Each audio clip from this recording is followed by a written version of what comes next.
Saya Siva Frisilagnia dari Prodi KPI semester 2 akan menjelaskan sedikit tentang teori agenda setting.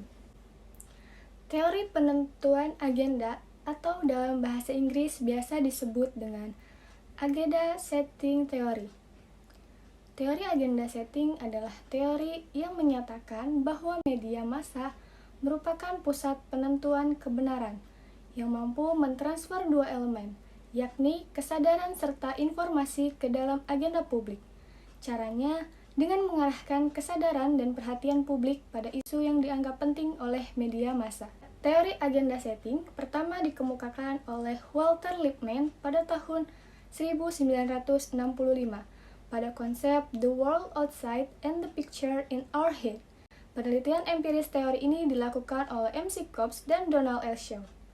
Menurut Khairul Muslimin dalam buku Ajar Komunikasi Politik pada tahun 2020, teori agenda setting diperkenalkan oleh Maxwell M.C. Cobbs dan Donald L. Shaw pada tahun 1968 dalam penelitian tentang kampanye pemilihan Presiden Amerika Serikat.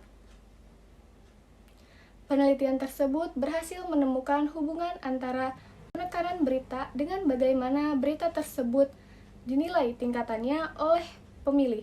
Hasil penelitian ini kemudian menjadi prioritas teori agenda setting.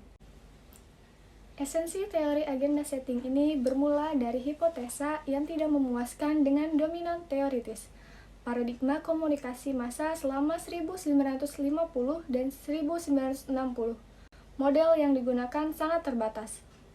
Titik mulai studi adalah hipotesa mereka bahwa media massa menentukan agenda untuk masing-masing kampanye politik, mempengaruhi sikap dari publik terhadap persoalan politik. Asumsi teori.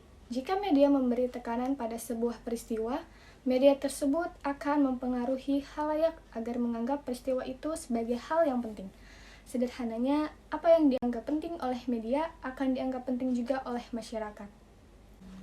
Wasis Sarjono dalam bukunya yang berjudul Komunikasi Penyuluhan Pembangunan pada tahun 2017 menuliskan bahwa dalam teori agenda setting, media diasumsikan punya efek yang sangat kuat, terutama karena asumsi tersebut berkaitan dengan proses belajar dan bukan perubahan sikap serta pendapat.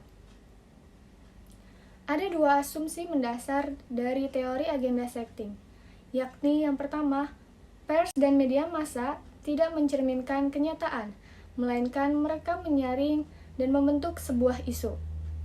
Yang kedua, media massa menyediakan sejumlah isu dan memberikan penekanan lebih pada beberapa isu, yang selanjutnya membentuk kesempatan kepada publik untuk menentukan isu mana yang dirasa lebih penting dibanding isu lainnya. Tiap media punya potensi masing-masing untuk membentuk serta membangun potensi agenda settingnya. Pada intinya, kunci utama teori agenda setting adalah penentuan porsi suatu isu atau peristiwa dalam proses gatekeeping. Pembentukan persepsi publik diusahakan oleh pihak media dengan memberi porsi pada setiap masalah. Teori ini memiliki fungsi yang merupakan suatu proses linear yang terdiri dari 3 bagian. Yang pertama, agenda media. Prioritas masalah-masalah yang harus dibahas dalam media harus ditentukan.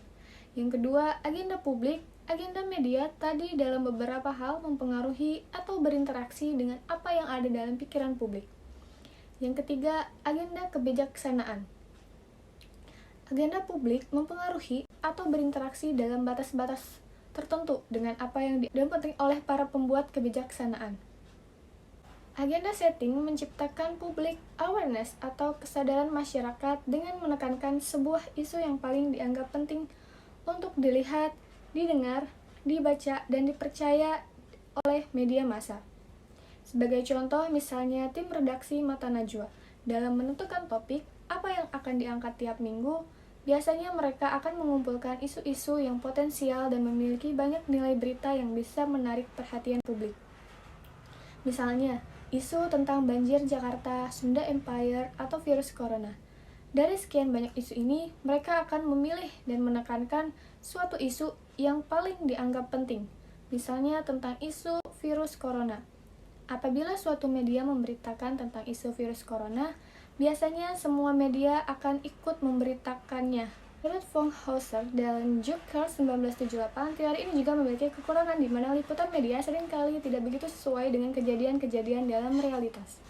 Sedangkan kelebihan dari teori ini antara lain publik dapat mengetahui informasi atau isu-isu yang sedang hangat atau penting. Informasi itu dapat dilihat atau didengar dari media. Media pun mulai menggunakan teori agenda setting ini untuk penentuan agendanya.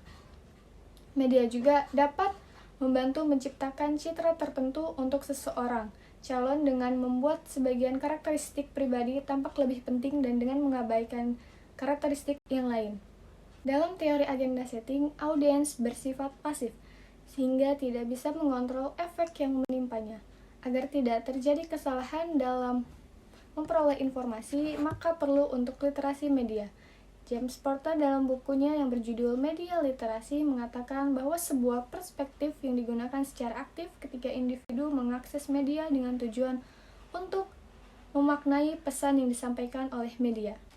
Mungkin itu saja yang bisa saya sampaikan tentang teori agenda setting. Kurang lebihnya mohon dimaafkan. Sekian dari saya. Wassalamualaikum warahmatullahi wabarakatuh.